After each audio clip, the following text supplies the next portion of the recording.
It is the ultimate human invention, the wheel. It built our cities, powers our machines, and conquered the planet. But if the wheel is so mathematically perfect, so undeniably efficient, why didn't nature think of it first? In 4 billion years of relentless evolution, nature has invented eyes, venom, wings, sonar, and even bioluminescence. But out of the estimated 8.7 million species on Earth today, absolutely 0 of them have wheels. It seems like a massive oversight. Imagine a cheetah rolling across the savannah at 100 miles per hour, or a beetle with built-in all-terrain tires. But the reason biological wheels don't exist isn't because evolution was lazy. It's because to build a true wheel, biology has to solve a seemingly impossible paradox. To understand why animals don't have wheels, we have to look at how a wheel actually works. A wheel requires 2 parts: the rotating wheel itself and a stationary axle. For it to spin 360 degrees, the wheel must be entirely physically disconnected from the axle, and that right there is biology's worst nightmare. Living tissue needs to be kept alive. It requires blood vessels to deliver oxygen, nerves to send signals, and a way to remove waste. If an animal grew a rotating wheel on a fixed axle, any blood vessels connecting the two would instantly snap the moment the animal tried to roll. The only way around this is if the wheel were completely dead tissue, like hair, fingernails, or a tortoise shell, produced by the body, but not actively nourished. But a dead, disconnected wheel couldn't repair itself if it cracked, couldn't grow as the animal aged, and the animal couldn't run nerve endings to it to feel the ground.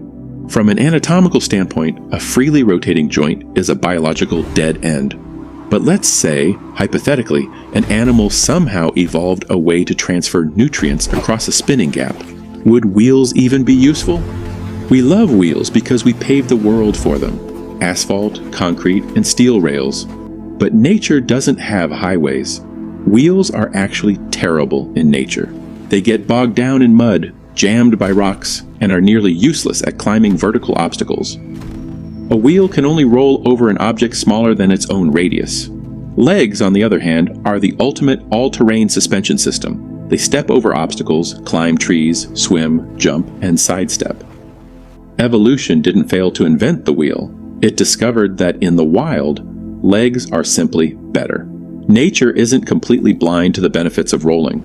Some animals use their entire bodies like wheels. Pangolins and armadillos curl into tight balls and roll away from predators.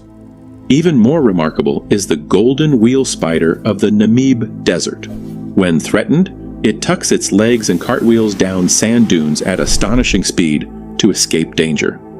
But these animals are only tumbling. They don't possess an independently rotating joint.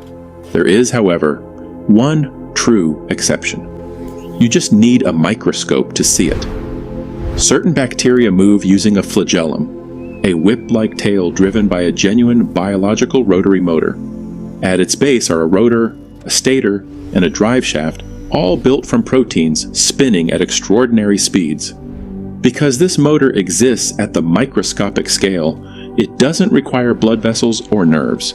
Instead, it's powered by the flow of protons across the cell membrane. It is, in every meaningful sense, a true biological wheel. The wheel is one of humanity's greatest engineering achievements. But its absence from large animals isn't evidence that evolution failed.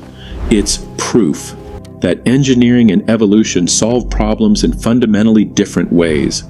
Humans optimize for efficiency on smooth roads.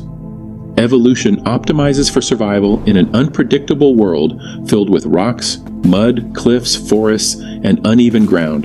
And in that world, legs win every time. If you enjoy exploring the strangest rules of biology and the natural world, subscribe for more documentaries like this.